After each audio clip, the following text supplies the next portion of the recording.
Yan.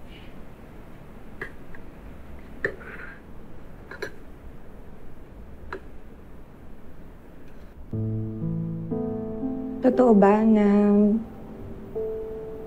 ikakasal sana tayo?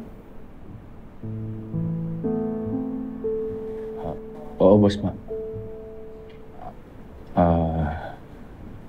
Elsie.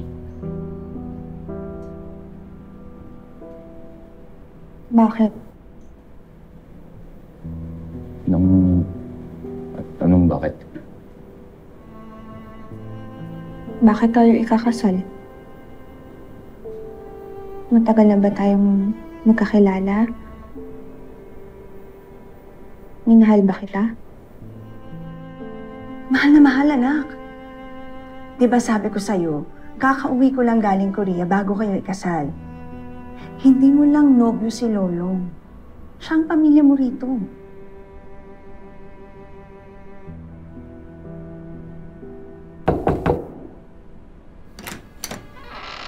Diyan ba siya? Oh, let's see.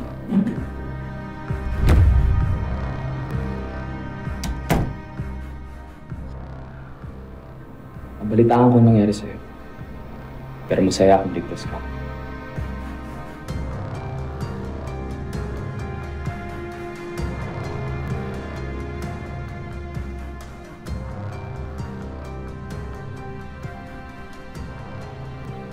Sir.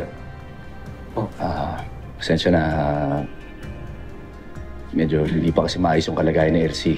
Kailangan pa niya magpahinga. Tsaka baka hindi ka rin niya naaalala. Sigurado ka? Ha? Elsie, sigurado ka bang wala ka nang maalala? Itong tsuran to, mahirap makalimutan.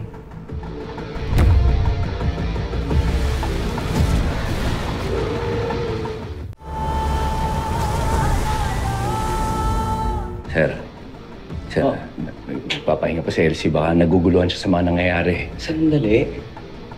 Gusto ko lang naman tanungin si Elsie kung gusto mo bang magpalipat sa mas malaking ospital para mas maalagaan siya ng mas magagaling na doktor.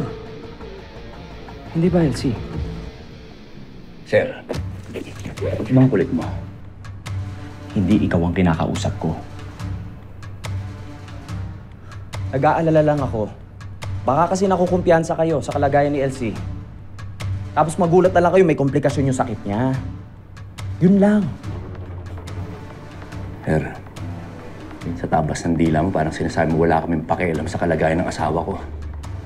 Asawa?